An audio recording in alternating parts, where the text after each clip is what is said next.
Let me go ahead and get the recording started here. So good afternoon. We want to take a look at our EDSB for this week first so that we are clear on what we're doing. So let me share that screen here. All right, so we have this week, we have obviously, as normal, just today and Wednesday. So if you have any questions about anything during the week, you can come see me during office hours. Monday to Thursday is 2 to 3. Again, Friday morning, I believe. I'm not positive on it yet. I don't think it's going to interfere with any tests at this point, but I'll double check on that. But otherwise, our Friday office hours are a little bit different in terms of time. That's 9 to 11 because you have work due by 11. So if you have questions prior to those things being due, that's why we have those morning office hours on Friday.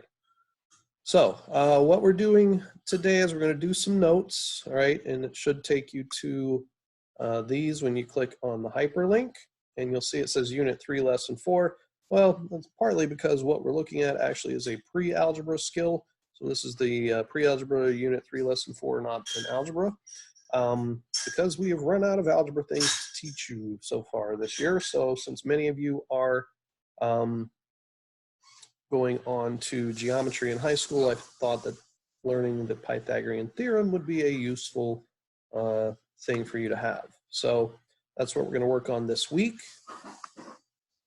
Are those how to work with the Pythagorean Theorem, what it is, and all of that. So just a little bit of geometry background for you before you move on to high school geometry.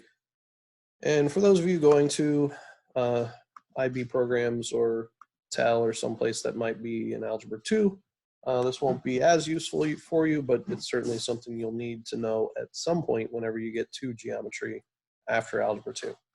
So that's what we're going to be working on. So we'll have an IXL section today and tomorrow. So if you want to try and get both of those done fairly quickly, you probably can. Notice Wednesday we don't actually have a lesson specifically because we're going to do the lesson today that will address both of these sections, and both of those will be due by Friday at 11. All right, so do we have any questions about kind of what our schedule looks like for this week? All right, good. So the second thing I want to talk about before we get started on the lesson is those of you who took the test on Friday. As I told some of you before you left the test that there would, you probably got a score from Socrative, and that score is not necessarily what I put in for the gradebook because there were at least a couple of problems that were somewhat questionable in terms of how many people got them right. So there was something not great about the question. I think there were 2 questions that 33% of you or less got correct. So I did a bit of adjustment in terms of the number of problems. And so therefore it kind of changed some grades. Now, some people did get those problems correct. And so there were 2 100s on the test actually based off exactly how it was. And so if those 2 people did actually wind up with sort of those questions being counted, I counted at least one of them as an extra credit question essentially. So with that, some of your scores there were 2 scores that were over 100 there. So that was Maya and John Ben. So congratulations to the 2 of you. Good job. So if you haven't taken a look, that test score, if you took the test, is in. If you are someone who is doing the project is due to me by 11, okay? So please make sure that you're taking a look at the rubric and how it is getting scored, and that you are doing everything that you need to do on that. All right, so let's go take a look at that real quick for those people, just to make sure. So down here, right, that was the Google form where you were making the selection. So if you're doing the, this is the link to the instructions for the project. So please make sure that you are following the instructions, looking at the, we'll go ahead and open that up, so that you're meeting all the requirements for this, that you take a look maybe at these two examples that I provided for you. You only really have to pick one of these topics. I've seen some people turn in some lyrics that kind of include pieces of each four, and that's okay. If you're addressing all the different pieces, you can do that. All right, but the final project, which includes a video, there should be some visual to this, okay? It shouldn't just be you singing over a black screen, okay? There should actually be some visual piece of the video. So if we were to look at these two videos, you would see what I'm talking about. It's a cartoon-like video. The other is video of people actually, singing and dancing, so on. So please make sure that you're looking at that, and that the grading rubric, if you look at it as well, right here is the rubric. It'll open up slowly. So there's the rubric, so you can see where you're getting your points from for each of the concepts. Okay, so please make sure that you have those things into me by 11.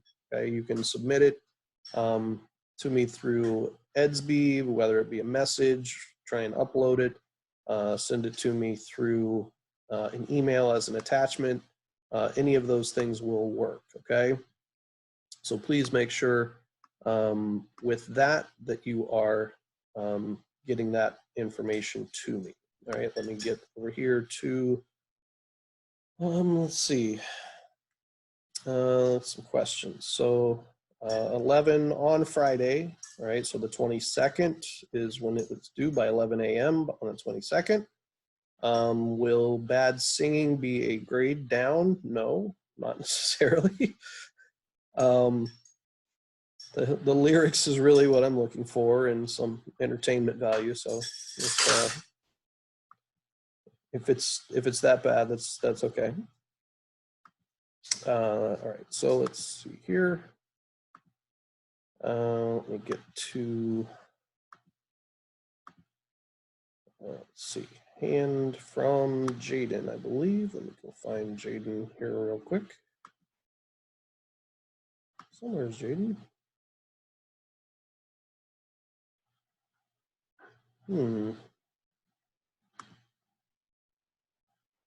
Why can I not find Jaden? Let's see, where do you go? Oh, there he is. Jaden, did you have a question still? Your hand is now down. No, I didn't have a question. Okay. All right. Okay. Are there any questions from those of you who either took the test, about the tests, or those of you who are still working on the project and going to turn that into me, about any of that before we get started on our lesson?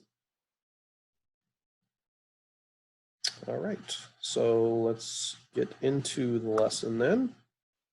So let's go take a look at this. So this, as I said, is going to be the unit number and lesson don't necessarily match up with anything we've been doing. So it's not necessarily a unit anyway. It's just sort of a last little bit of something to teach you before you move on. So we're going to look first at the the idea, a couple of ideas in terms of the vocab for this. So when we're talking about right triangles, okay, a right triangle is specifically a triangle that has a right angle in it, okay? All triangles have, as you know, 3 angles, thus the name triangle. So there are 3 angles in every triangle. All triangles have at least 2 acute angles in them. Okay, it's the 3rd angle that determines how it is named by its angles. So whatever that 3rd angle is determines how it's named. So if the 3rd angle is obtuse, then it's an obtuse triangle. If the 3rd angle is acute, it's an acute triangle. If the 3rd angle is a right angle, it's a right triangle. So in this right triangle, we have the names of the sides have a specific name. So the legs are the 2 shorter sides of the right triangle. They are the 2 sides of the right triangle that make up this right angle. Okay, so this segment and this segment make this right angle. They are called the legs of the right triangle. Okay, the 3rd side, this longest side, is called a very odd name, but it's called the hypotenuse. Okay, and the hypotenuse is the longest side of a right triangle. Okay, it always is opposite the right angle, so it's never actually connected to the right angle. The legs are what connect to it and make the right angle. So the one opposite the right angle is always the longest side. That's true in an obtuse triangle as well. The one opposite the obtuse angle is the longest side as well, but it doesn't have the name hypotenuse. The hypotenuse only exists in a right triangle, okay? So this is called the Pythagorean Theorem, and it was researched way back in ancient history by a Greek mathematician called Pythagoras. This is where it gets its name, Pythagorean. And a theorem is really just a sort of proven mathematical theory. Okay, so theorem just means it's a proven mathematical theory. So the theorem gives 2 variables to each side of the right triangle. Okay, the legs are called A, right, the shortest side usually, and B, all right, the next in terms of length of the sides. So in this example right down here, let me just zoom in on that a little bit and focus in. Focus. All right, so this is A, this is B, and then hypotenuse is always C. Technically, these could be interchangeable. I could call this one B and this one A. Doesn't really matter as long as I understand that A and B are the legs of the triangle, okay? So what the theorem says is that if you square the lengths of all the sides, right? In other words, I take and just multiply the sides by themselves. The lengths of all the sides, okay? All right, and then if we add the legs together, let me scoop that over so you can see that. All right, the lengths, so we square the lengths of all the sides and then add the legs together, it will always equal the length of the hypotenuse squared, all right? So this right here, let me just actually highlight that. This right here, the a squared plus b squared equals c squared, that is the Pythagorean theorem. So that if I square the length of all the sides, add these 2 leg squares together, it'll equal the hypotenuse squared, all right? And sort of if we look at this, zoom in on this for a second. So if we look at this for a moment, this is kind of where Pythagoras kind of figured this out from, is he started taking right triangles and drawing actually squares from their lengths and realized that the area of this square plus the area of this square always equals the area of this square. Okay, so when we're talking about squaring the lengths of these things, he was literally looking at the square of them, okay? So that's where he came up with this theorem. So how this works is that if we kind of look at this triangle, right, where we have a length of 3, a B length of 4, and a C length of 5, right? If we kind of plug that into the formula, right, 3 squared plus 4 squared should equal 5 squared in this. And if we look, 9 plus 16 equals 25. Well, 9 plus 16 does equal 25. So both sides actually equal each other. It's a true equation. And this will always work for every right triangle. This is not a formula that works sometimes in right triangles. It works all the time, okay? So Pythagorean theorem, a squared plus b squared equals c squared. All right, so let's talk about how we can actually use this to be helpful in situations. All right, so if we are trying to find a missing hypotenuse length, all right, and where you're going to see this more often in geometry is not necessarily just straightforward work with this, but within word problems. So let's say, for example, this was 9 feet up a building, right? And this is a wire connecting to the ground 12 feet away, right? They wanted, what's the length of this wire, right? That would be a word problem example of this. So if this was a wires connected 9 feet up the side of a building and 12 feet away from the building, how long is the wire? So how we use this again is we're going to just plug in the 2 pieces, because there's always going to be a missing piece here when we're using this. So in this, we're going to replace A with 9. We're going to replace B with 12, because those are the legs that make up this right angle there. So those are the A and B. The longest side is always our C. So the C is what we are missing. So we're going to replace A and B in the formula, a squared plus b squared equals c squared, with 9 and 12. So that becomes 81. That becomes 144. And let's zoom down into this a little bit more so we can see that a little better. So 81 plus 144 equals c squared. Well, when we add those together, we get 225 equals c squared. Well, I think we can look at this, and this is sometimes where people make a mistake in this, is they stop there. They're like, oh, I found c. No, you found c squared. So the length of this, we can probably be pretty sure that if this is only 9 feet and this is only 12, the length of this is not 225 feet. That doesn't make sense, okay? So what we have to do in that last step then is, once we get to c squared, is we need to solve for c. And the way we do that again is we take the square root of both sides. So if I want to get rid of c squared, I'm going to take the square root of it. That'll just give me c. And then when I take the square root of 225, I get 15. So this is not like our unit on quadratics where we're going to say, oh, c is equal to 15 and negative 15. No, because we're talking about a distance here, right? A length of a side of a triangle. So we're not going to use a negative value from this. So we're going to use what we would call the primary square root, the prime square root.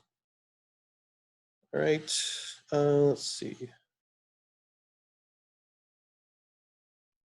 All right, so Kellen asks, why do we have to square A and B? And can't we get the same answer if we don't square them? So the answer to that is no, you can't get the same answer. Again, the theorem was developed by looking at how if you take the length of the side and turn it into an actual square, right? Like if I took the length of this side and turned it into an actual square, right? Like I extended this down and made a square out of this side, right? How would the area of this square compared to the area of a square over here compared to the area of a square up this way? They are only equal when we look at the squared values of them. Okay, they are not actually equal when we look at the lengths, the specific lengths. If we don't square the lengths, we don't get the right answer. So for example, this length here is 15, okay? The length of this is 15. If I just said A plus B equals C, we would get a very different answer of 9 and 12 adding up to 21. and the length of this side is not 21, it's only 15. We can look at it and say that's definitely not almost twice the length of this side, right? It's only a little bit longer. Like if we were to kind of take that and fold it down, right, this side would be just a little bit longer. And then as it turns out, it's only 3 feet longer, or 3 whatever units we're talking about there. All right, so when we are looking at this, we do have to use the squared values of them. All right, so good question though. So let's keep looking at this. So this is what you're going to look, your IXL today will be on this. So on that IXL, and this is 8th grade IXL because the algebra sections don't include this because it's not technically an algebra skill. It's a geometry or pre-algebra skill in the case of 8th grade. So you want to make sure you're on 8th grade and not Algebra 1 when you're doing the IXL for this week. So this is what you're doing today. That's the, I believe, R1 is looking for the length of a missing hypotenuse, okay? So what you're doing on Wednesday will be this, which is looking for the length of a missing side, okay? So let's straighten this out. So when we're missing the length of a side, okay, we are going to do the same thing, all right? This appears to be the shortest side, so I said it was A. A is going to be our X value, our missing information value, okay? B appears to be the 15, and C is definitely 21, all right? Would it matter if I did this as B and this as A? In the end, no, because this part of the formula, the a squared plus b squared equals c, this a squared plus b squared is commutative. So whether I put 15 squared here, this should actually say a squared there. So whether I put this 15 squared here or there wouldn't really matter. So this should also say 21 squared. For some reason, I didn't put the squares on those. So as I plug in, right, I'm going to say a squared plus 15 squared equals 21 squared. All right, simplify the 15 and the 21, right? Calculator use is helpful for these. All right, that's 225, that's 441. All right, now, because I need to get a squared by itself, where up here I already had c squared by itself, I didn't have to do any subtraction. I could just combine those terms on that left side. Here I actually need to get the variable term by itself. So I'm going to subtract 225 from both sides here. That's where this 216 comes in.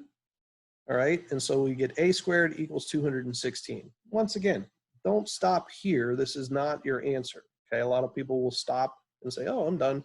Well, 216 doesn't make sense for the length of this side, right? If the longest side of this is the hypotenuse, this 21 is going to be our longest side. That means that this needs to be something less than 21 for sure. So at this point, go ahead and take the square root to get rid of the squared.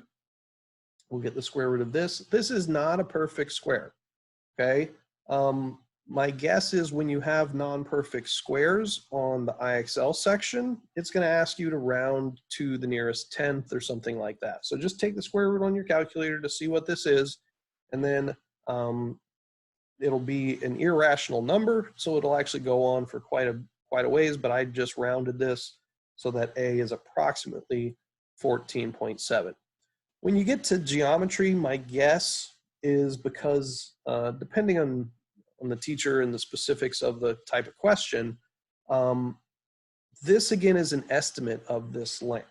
Okay, 14.7 is not the exact length of that side. The exact length of that side is square root of 216. Okay, keeping in mind that irrational numbers, we can't write them out completely because they go on forever.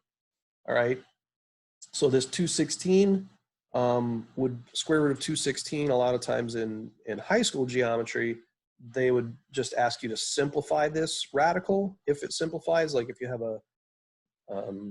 this definitely is divisible by 4, for example, so you might be able to take a 4 out and simplify it to 2 times the square root of whatever that comes out to. All right, but for the IXL section, I believe if it doesn't come out as a whole number, it's gonna want you to round it. Okay, so just pay attention to what it's asking you to round to if it needs you to round. All right, do we have any questions on how to do either of those two things? All right, similar processes, just one has the variable already by itself. This one, you need to get the variable by itself. So it's got a slightly different step there in the middle. But otherwise, the same process to find your missing side lengths. All right, questions? All right, if not, let's go ahead and look at one last thing. We'll skip the practice down there at the bottom. The one last thing we're going to look at, and I don't think we're going to have time to actually work on this week, but I do want to expose you to the idea of it, and that is called the converse of the Pythagorean theorem. All right, and what the converse says is that if you are asked something, okay, about a triangle, if it gives you some side lengths and says, is this a right triangle? You can use the Pythagorean theorem to say yes or no. Because if the two shortest sides squared added together equal the longest side squared, then the answer is yes. Okay, so the converse of the Pythagorean theorem simply says that if a squared plus b squared equals c squared, then the triangle is a right triangle. If it's anything other than equal, then it's not a right triangle. Doesn't mean it's not a triangle. It could be an obtuse, it could be an acute, okay? So if we look down here at the sort of rules at the bottom, right? If a squared plus b squared equals c squared, then it is a right triangle, okay? So that's what the converse says. Additionally though, if a squared plus b squared is less than c squared, if c squared is more, that means that c squared is a much longer side than a and b. And the only way that that occurs is if it's obtuse, okay? So if c squared is greater than these things, then it's an obtuse triangle. And if a squared plus b squared is greater than c, that means c is a shorter side. It means it's an acute angle that is across from it. So it would be an acute triangle, all right? So once again, I don't think this week we're gonna have time to practice the converse of this, but I didn't wanna not mention it as we were doing our lesson on Pythagorean theorem, okay? So Pythagorean theorem can be used to find missing sides and to determine what type of triangle you have, right? And once you get into geometry, you're gonna see a lot of other uses for the Pythagorean theorem. It's the reason why I'm spending any time on it with you at all is it's a fairly important geometric formula and theorem to be familiar with. All right, any questions before we get into the IXL practices? All right, so let me stop share there. Go back here to IXL. Get that to here. All right, so the IXL section, as I said, is 8th grade that we're working on today. So we're gonna go to 8th grade instead of 9th or Algebra 1. So, and it is R1, so down here in the middle, we have Pythagorean theorem. So we're gonna do R1 today. We're only getting to 80, so it shouldn't take us too long for this. And then for Wednesday is the R2. So all we're going to do in class on Wednesday is work on that in class. So if you would just want to come get some help or whatever, that's what we're doing Wednesday in class. All right. And down here, if you wanted to practice using the converse, you could do that down there. So, all right. So let's take a look at R1 and the types of questions that they'll be giving us. So again, most of these should work out in a way that you're going to get a integer value, a whole number value, I should say, because you're not going to get negatives for this. So 12, 16, this should give you a whole number, all right? When you're dealing with things that all come out as whole numbers, like the one we looked at initially, that 3, 4, 5, right? 3, 4, 5, or 3 squared plus 4 squared equals 5 squared.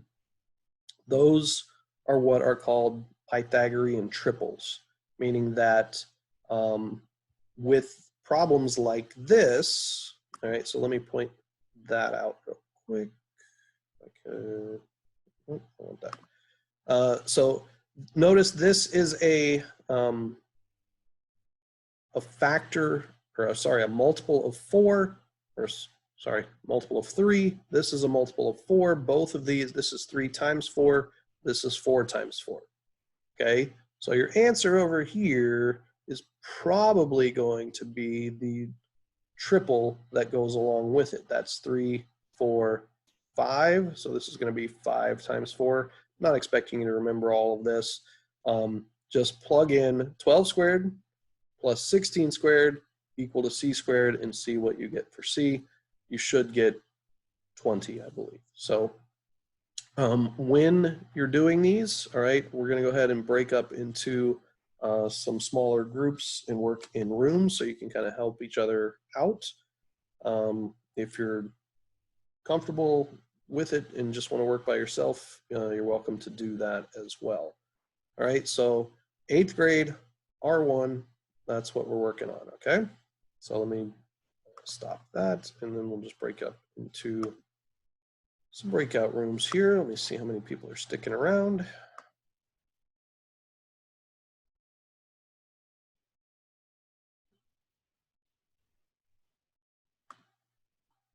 So looks like we're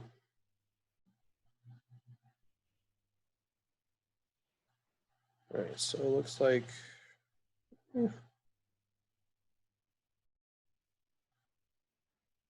so maybe 2 rooms. All right.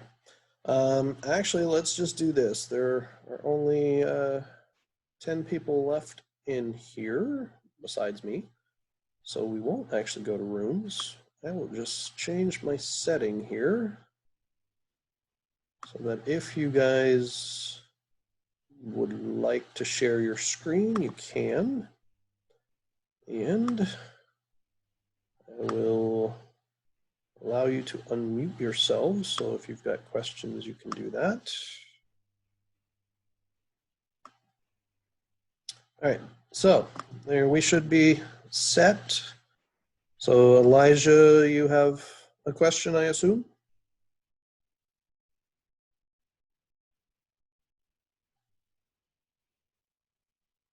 Elijah, can you unmute yourself or no? There we go. I was just trying to find out because it was like to the side. No, there's no questions. I'm just there's no test this week, right?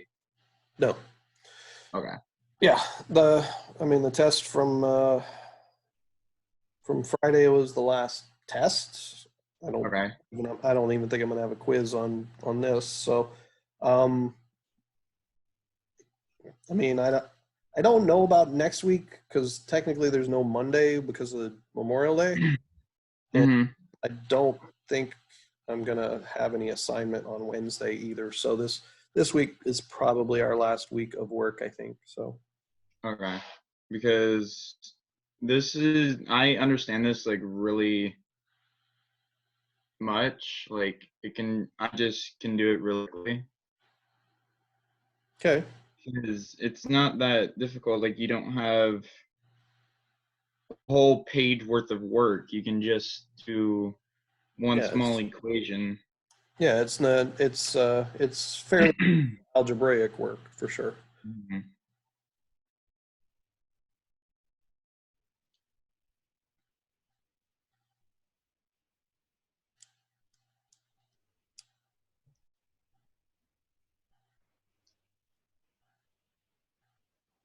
And John Ben, congratulations, by the way. Excellent job on the test.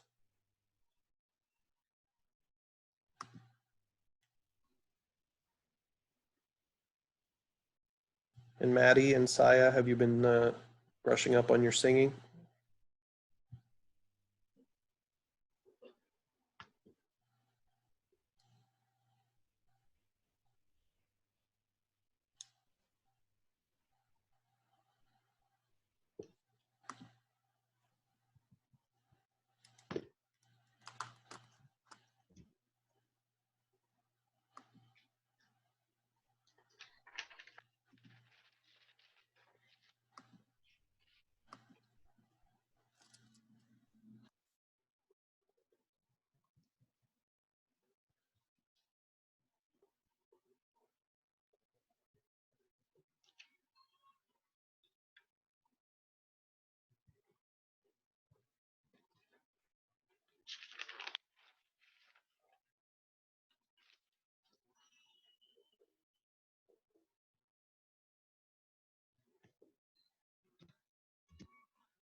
Kyla, you're awful quiet.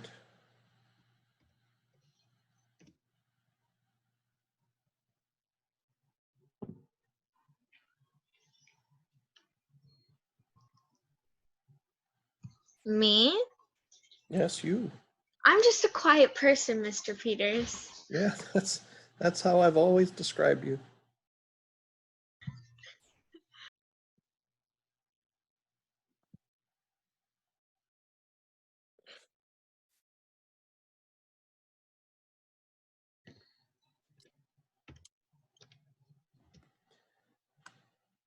All right, so for the people watching this back later, I'm going to go ahead and stop this recording because we don't necessarily need to do more here, but you guys can certainly stay on, but I'm going to just stop the recording for the people watching it back later.